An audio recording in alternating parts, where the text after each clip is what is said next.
You may wonder how this book, Donald Barthelme's Come Back, Dr. Caligari, got included in a series of discussions supposed to be centered on the 20th century American novel. This book clearly isn't anywhere close to a novel. It's a mixed bag collection of short stories.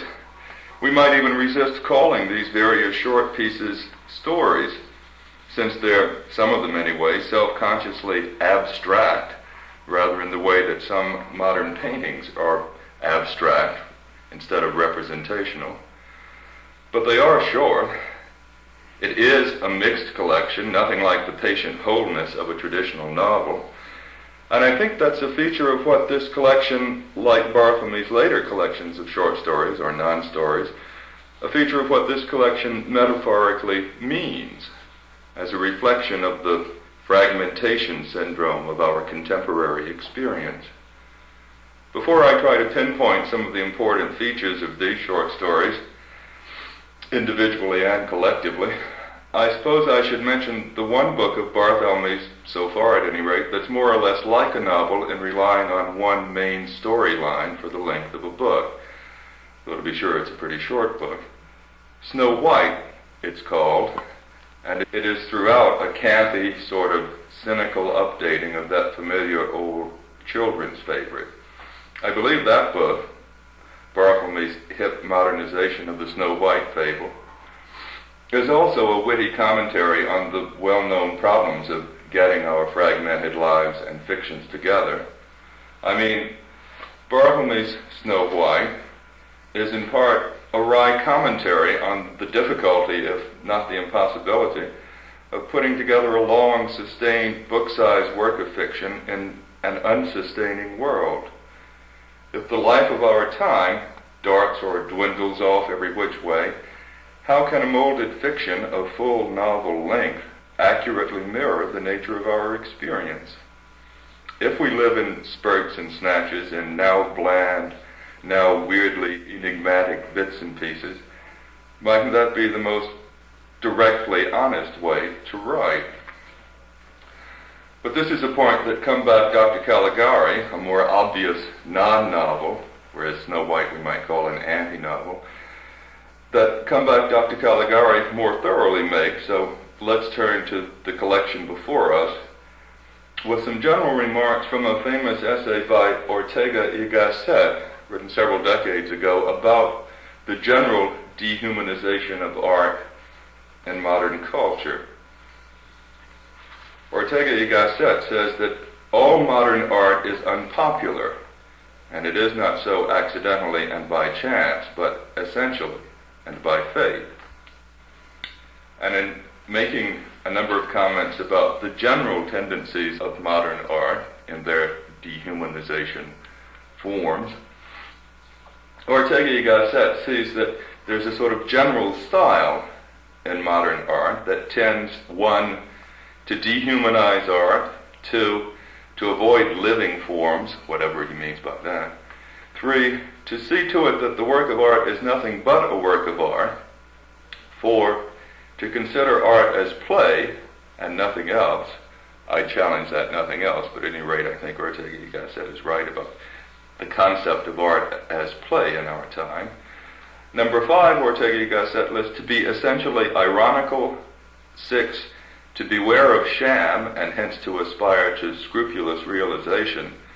And seven, to regard art as a thing of no transcending consequence, which we might relate to Barthelme's implied message that we're simply not to go to fiction to find things that we don't find elsewhere in our experience. One final comment from Ortega y Gasset's essay on the dehumanization of art. In our day, says Ortega y Gasset, the new art consists almost exclusively of protest against the old. I think it's fair to consider Donald Barthelme's work under these general tendencies that Ortega y Gasset has listed.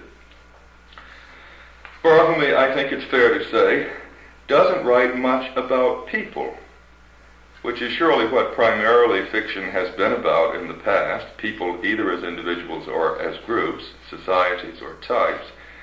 He writes about Barthelme writes out of and against modes of thought, possibilities of fiction, which include centrally the impossibility, inadequacy or worn-outness at least, of writing in the old fiction-making ways. So Barthelme is a difficult fictionist at a remove. He's a meta-writer, M-E-T-A, a meta-writer, which means that he writes about the problems of writing. Not directly in an explicit commentary way, of course, but implicitly, by finding metaphors and imitative or parodic, parody-like techniques for imaging the issues that a critic would try analytically to describe. One of the inside or meta-literary aspects of Barthelme's fictions is his sly use of allusions. This turns out really to be more broadly metacultural than merely limitedly literary, but let's glance at the specifically literary allusion. There are, for instance, very wittily, comically, ironically, allusions to that grand champion of allusions in 20th century literature, T.S. Eliot.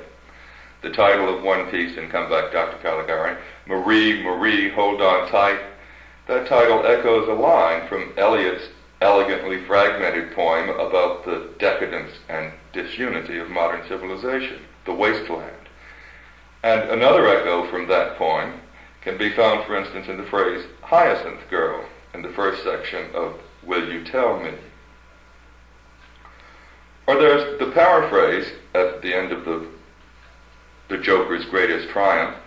There's a paraphrase of a paradox paragraph from Mark Shorer's biography of Sinclair Lewis, in which Shorer sees Lewis's variegated and in some ways pathetically unsuccessful literary career as a peculiarly American life. And Barthelme parades out a number of allusions concerned with other aspects of American life, especially to the media of our popular culture. He alludes to or echoes popular songs, old movies, horror movies, popular philosophy even.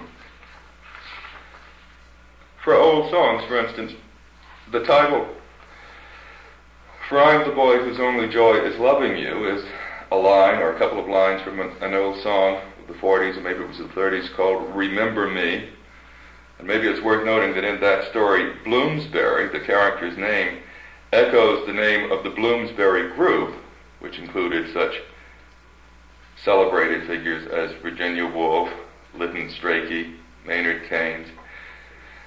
The Bloomsbury Group that was most fastidious, persnickety group of intellectuals ever to sneer, quibble, and imaginatively create in Tony Old England. So what we have in the juxtaposition between the name of that story and the name of its leading character is a kind of juxtaposition of high art culture and low pop culture, or certainly what the Bloomsbury Group would consider low. Another song, this comes on page 43 of the paperback edition. Another song I alluded to in the line at the top of page 43, Golden days, Bloomsbury thought, in the sunshine of our happy youth. That's a line from that old sentimental favorite, The Student Prince. The next line of that song goes, golden days, full of innocence and full of truth. Well, there may be some kinds of innocence in this story. It's hard to see exactly what kind of truth Barthelme means it to embody. Other kinds of popular art he alludes to.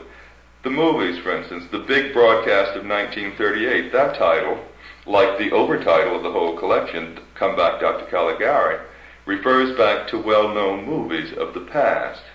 And you may have noticed that in the story, the big broadcast, there's a reference to Conrad Veidt, who was, of course, the Dr. Caligari movie star, or to other kinds of horror movies. In that short story or non-story called Hiding Man, Barthelme makes the suggestion that life may be like a far-out horror movie, that there may not be so much discrepancy between that form of pop art and the life we really lead. I'm quoting from the middle of page 21 now. And yet, is this not circumstance before which the naked Burlingame might dangle? Is this not real life risk and danger, as in Voodoo Woman, as in Creature from the Black Lagoon. Of course, such movies exaggerate, but do they really falsify our fears or confusions, our anxieties, or the countless suppressed truths of our city life? Further on in that same story, Barthelme says, this is actually in the last paragraph on page 27, most people haven't the wit to be afraid. Most view television, smoke cigars, fondle wives, have children, vote, plant gladiolus, iris flocks, never confront screaming skull, teenage werewolf, beast with 1,000 eyes, no conception of what lies beneath the surface, no faith in any manifestation not certified by hierarchy. Who is safe in home with teenage werewolf abroad, with streets under sway of beast with 1,000 eyes? People think these things are jokes, but they are wrong. It is dangerous to ignore a vision. Consider being hit because he has begun to bark. Well, popular culture I mentioned as something else that Barthelme alluded to, as well as movies, songs, and so forth. Let's look on page 132 in the short story, A Shower of Gold. Mind you now, this is a barber speaking. As far as his relationship with you personally goes, the barber continued, it's essentially a kind of I-thou relationship, if you know what I mean. You got to handle it with full awareness of the implications. In the end, one experiences only oneself, Nietzsche said. When you're angry with the president, what you experience is self as angry with the president. When things are okay between you and him, what you experience is self as swinging with the president. Well and good. But you want the relationship to be such that what you experience is the president as swinging with you. You want his reality, get it? So that you can break out of the hell of solipsism. How about a little more up the sides? Everybody knows the language but me, Peterson said irritably. And indeed, in this story as elsewhere, everybody seems to be a lay analyst or a lay philosopher, meaning an up-to-date mouther of profound-sounding slogans. And that's an important part of what the story is about, the crowded bandwagon of existentialese. Even TV and barbers are riding the existential bandwagon here. So the story at once ironically mocks and, in its off-sided way, illustrates that emptiness of modern life, which finds its fit non-expression in fashionable, free-floating lingo that masquerades as thought. It's a kind of pseudo-philosophy jargon. Anything of this sort is grist for Barthelme's metafictional mills. Out-of-the-way trivia from the World Almanac is on page 129, the first of A Shower of Gold. Catchphrases of popular modern philosophy, as we see also on page 130, for instance, at the top of that page. People today, we feel, are hidden away inside themselves, alienated, desperate, living in anguish, despair, and bad faith. Why have we been thrown here and abandoned? That's the question we try to answer, Mr. Peterson. Man stands alone in a featureless, anonymous landscape in fear and trembling and sickness unto death. God is dead. Nothingness everywhere. Dread, estrangement, finitude. Well, by parading out these tired commonplaces of the absurdist or existentialist worldview, Barthelme manages to keep a jump ahead of our tendency to paste the easy labels on a writer so obviously contemporary, as if he were saying, yeah, I know what current concerns my work reflects, but I don't think you can deal adequately with the work simply by reciting the concerns reflected.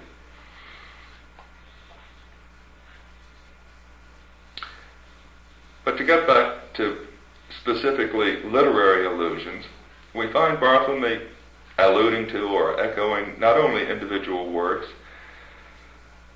but the whole genre or subgenre, styles of literature, general styles of literature, the old possibilities of fiction making. In general, what he's doing, of course, is making a parody of discarded modes of fiction.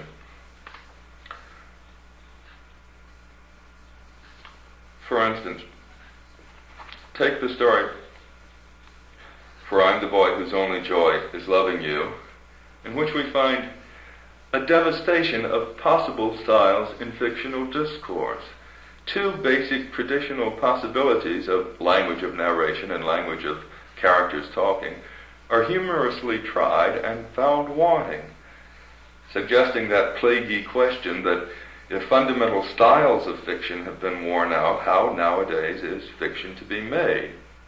Our old friend T.S. Eliot raised a philosophical issue when he had a character say, "I've got to use words when I talk to you." How is literature to be written if not in some kind of viable language? Well, in The Boy Whose Only Joy Is Loving You, we find Barthelme juxtaposing two old possibilities of fictional language. There's the irky, formal, roundabout language of scrupulous intellectual qualification. I'm quoting now from the middle of page 40.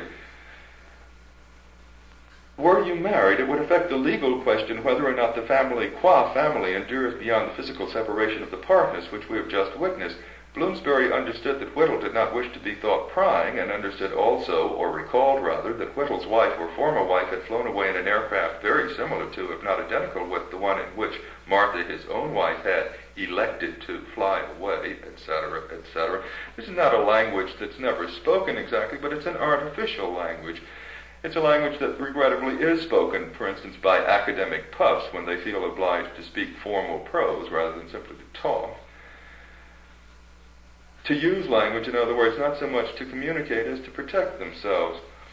And the use of lower class, uneducated dialect is scarcely more attractive, for here, in this story or non-story, such dialect is used as sentimental, automatic proof of earthy vitality.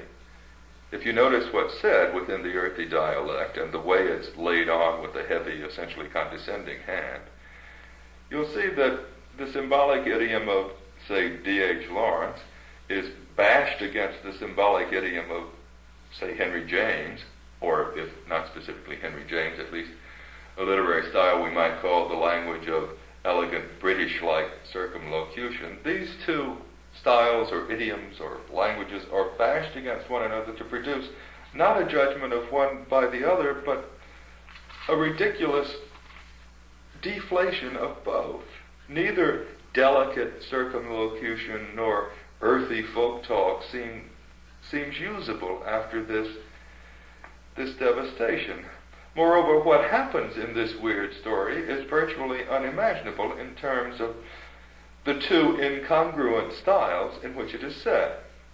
Of course, the previously unimaginable is what much of the best of modern fiction is about. Think of the current labels of absurdist, black humor, neo-surrealist, etc. But few modern fictions have dealt in such a head-on way with the crucial incompatibility of conventional modes of fiction and contemporary vision of what's really real, what's beneath the conventions that we can no longer allow to beguile us. Barthelme will even parody a whole conventional type of story, which is certainly the main thing I think he's doing with that story called The Piano Player, in which we find a mad explosion of a special but plentiful kind of modern story. The life is so disappointing in the Tony Suburbs kind of story.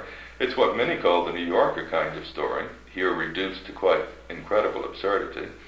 Though I think it ought to be said in behalf of the New Yorker that this story originally appeared there. It's a wise magazine that can knock itself. All the standard ingredients of affluent boredom, dissatisfaction, the frustration of fashionable American ambitions, the failure of the family to cohere, all these standard ingredients of the suburban story are present, but present in such a fantastic context of wacky characters, actions, objects, events, that the result is silly farce. The Piano Player, I'll confess, isn't one of my favorite Barthelmes. Tricks like the death of the ham seem to me too cute in an easy way. But I have to admire the way it fuses two seemingly incompatible effects. The effect of parody, taking the features of a standard story type and reducing them to farcical silliness, and the effect of pathos beneath the absurd, suggesting that however commonplace the elements of the suburban story may have become, however absurdly they may be parodied, they do point to an emptiness, frustration, or discontent of modern life that is quite regrettably real. It's as if Barthelme were saying that modern life is so absurd it can only be done justice by absurdly exaggerated fiction. Of course, he's not the first to say that.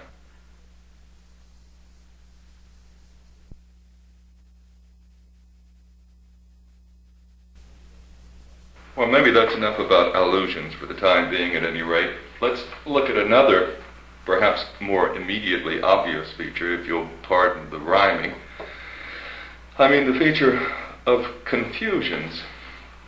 Oh, certainly part of our initial confusion may be in our difficulties in spotting exactly how the allusions work, or there may be other kinds of fictional confusion. In the first story, Florence Green is 81, for instance, the major confusion is one of point of view.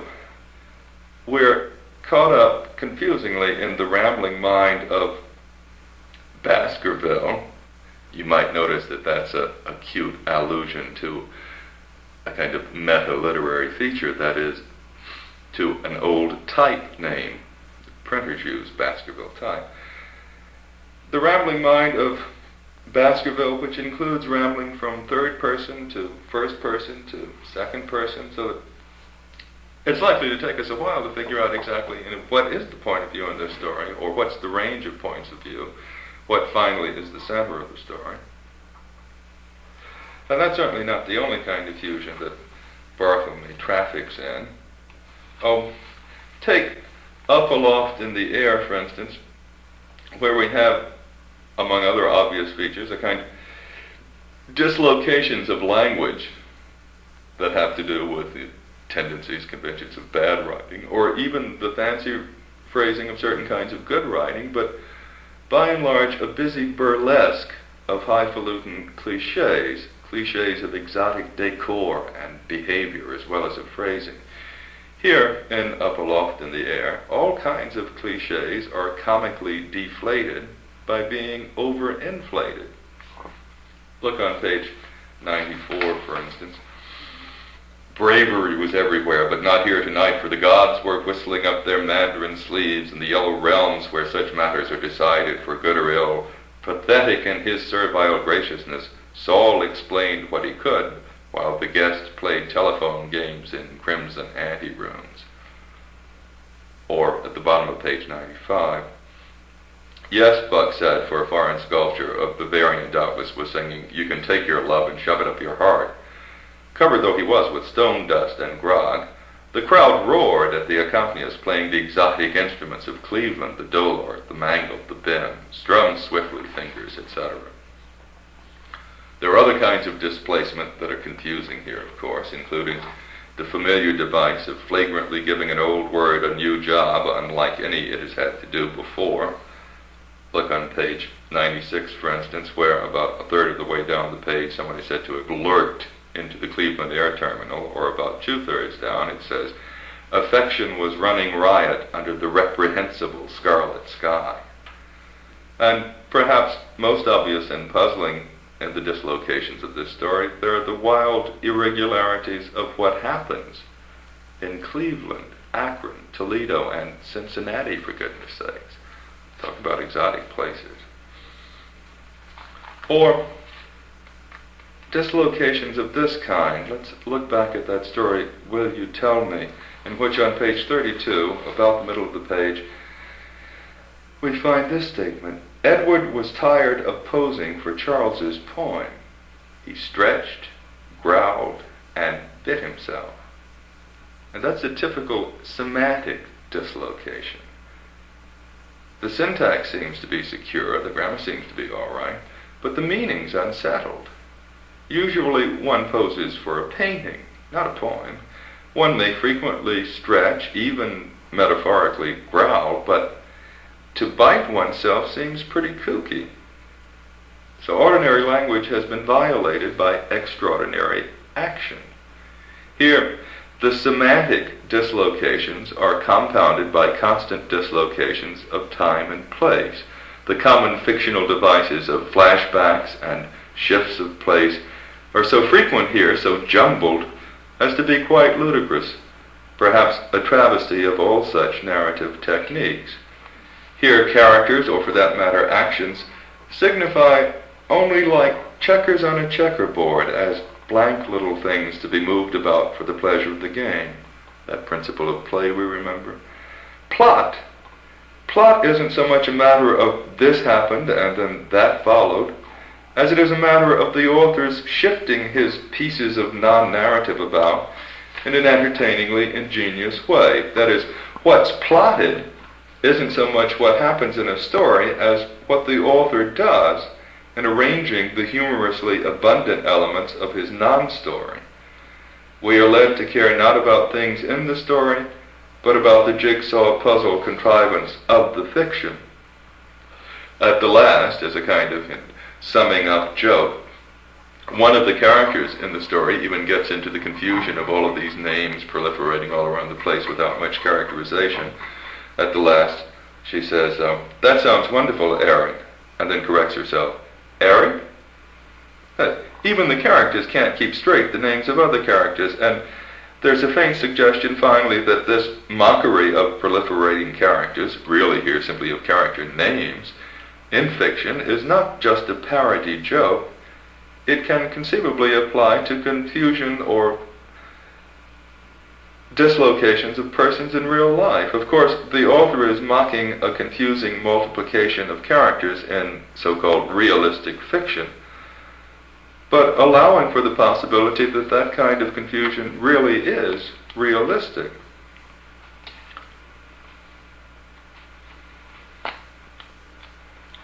Well, all of these weird juxtapositions, dislocations, jumbles, strange, incongruous couplings may remind us of one of Barthelme's stated critical principles that, and I'm now quoting Barthelme's perhaps most famous pronouncement about literature, about all art really, quote, "The principle of collage is the central principle of all art in the 20th century in all media."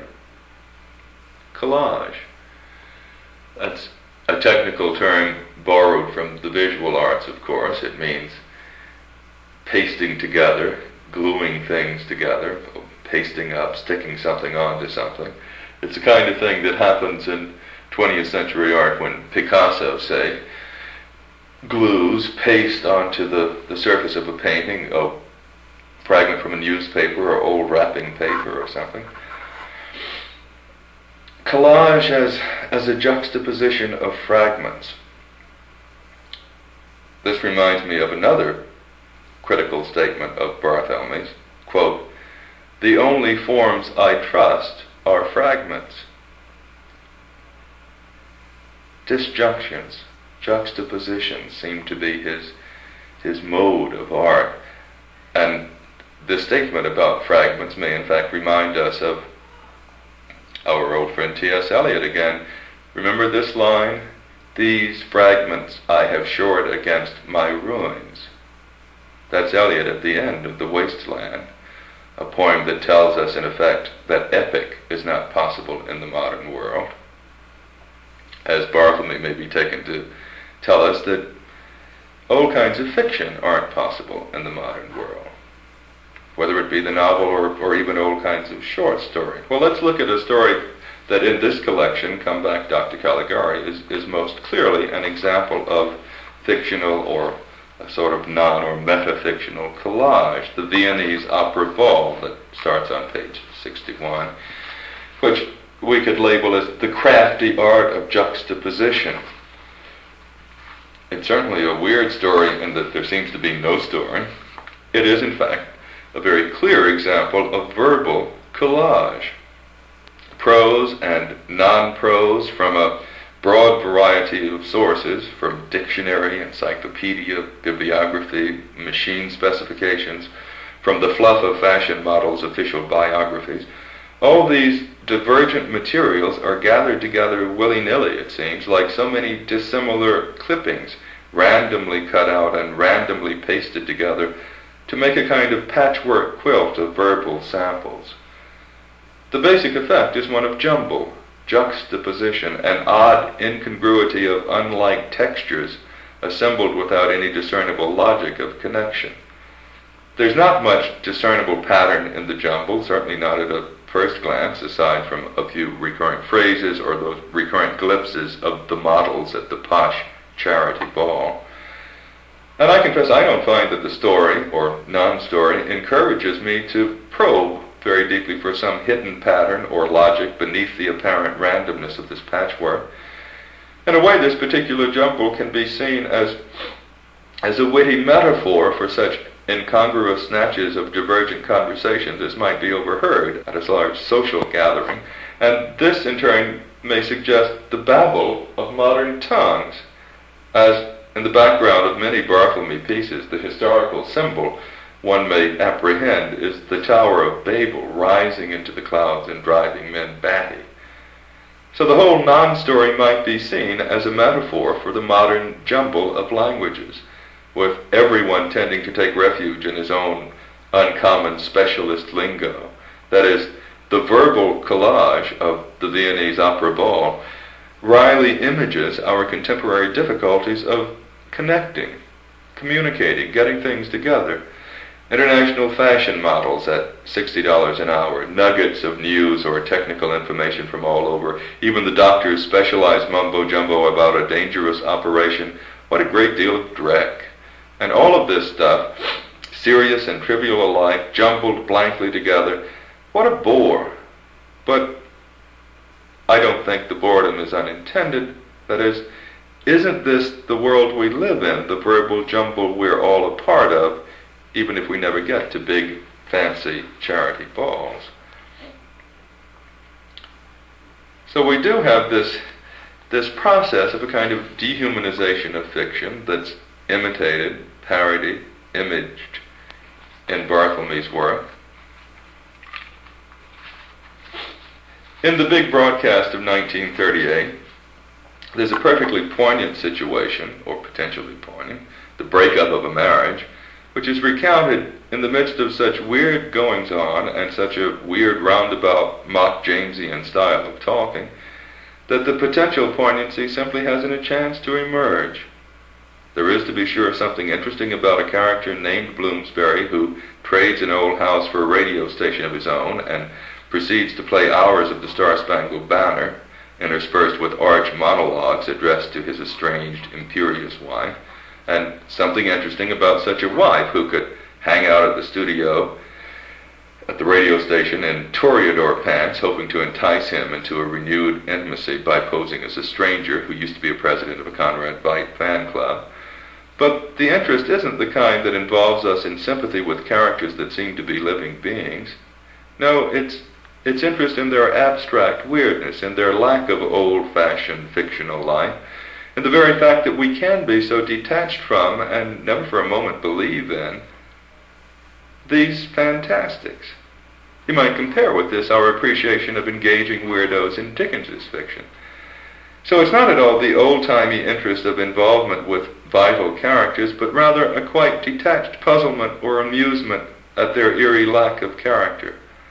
And of course, that unsettling quality of detachment or estrangement or alienation, to use the most popular term, that unsettling quality is precisely what this non-story is about.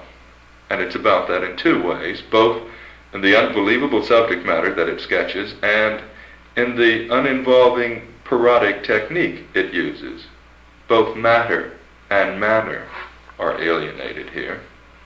Well, if Barthelme is, let's not say guilty of a kind of dehumanizing art, if he does in fact write a kind of dehumanization fiction, isn't he doing that because he means to image how our age is dehumanized? Let me go back to something that was said about Snow White, that anti-novel, closer to a novel work of his. I'm quoting now from a review written by a friend of mine who was pretty much put off by Snow White. He says, it's of course different from anything else that we have seen recently, although it resembles some of the experimental fiction of the 20s. It looks different, it certainly sounds different. It's really original, isn't it? Not at all, says my friend. It is simply novel. The difference is that original characters and situations and plots are devised by an author who looks at the world around him and tries to find a unique dramatic embodiment for what he observes. It is new, but it is rooted in the reality of the author's environment. Novel characters and situations and plots are devised by an author simply looking into his own head and concocting something different from anything that he has observed, but also without any relationship to observed reality. One might discover the difference quickly by contemplating two popular comic strips, Peanuts and Batman. The former captures the vexations of childhood in ingratiating form. The latter indulges our private fantasies. The same distinction can be made between good fiction and Snow White, says my friend. Those defenders of Snow White have said, my friend notes,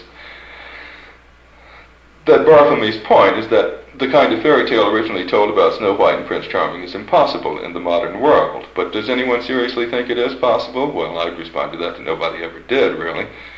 But let me quote one final sentence from my friend. Anyone who still believes that fairy tales come true is too sick to benefit from a task as demanding as reading novels.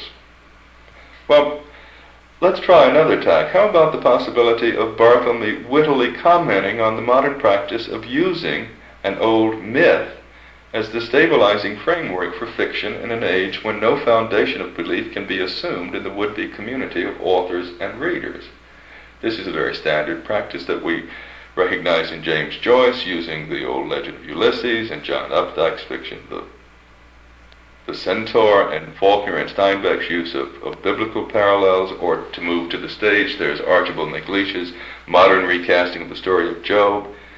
No, says Barthelme, it won't do. If we can't find a real foundation or framework of shared beliefs, let's not fool ourselves by dredging up some old myth, legend, or fable, and playing like that can provide a comforting artistic stability or continuity when no such unifying principle can be found in the realities of modern life. After all, no thoughtful adult really believes nowadays in the myth of Ulysses or Job any more than mature folks ever believed in the sentimental magic of Snow White. On the other hand, it might be fun. It might yield a little consoling or compensatory entertainment to try recasting the old Snow White legend, updating that fluff in terms of actual modern values, or lack of values, and present-day mores. We can at least share the sly joke of incongruously pasting together the old sweet frightening children's tale and the drab mundane dreck of contemporary living. Dreck, incidentally, is a term Barthelme uses himself in Snow White. Maybe such a paste-up job can even imply something about the childishness of our present gropes for kicks and for larger significance. Barthelme's kind of realism is a realism of the intellectual imagination, obviously in an attempt not to record or reflect the observable fact reality of our environment, but to image in appropriate form the spirit of our time, not our behavior so much as our inner communal sense of the helter-skelter, topsy-turvy quality of modern life. In other words, not our appearances, but our felt reality. Notice that always there is an ultimate criterion of realism implied in Barthelme's work, namely, the high artistic criterion that the form should be appropriate to, should in its contours reflect the quality of the life it seeks to express. The form, in short, should mirror the true character of our present-day mental life. Come Back, Dr. Caligari, and the later collections, Unspeakable Practices, Unnatural Acts, and City Life. Come Back, Dr. Caligari does this perhaps better than Snow White, insofar as the nature of our collective experience is taken to be that of collage, a befuddling patchwork of discordant, ununified materials.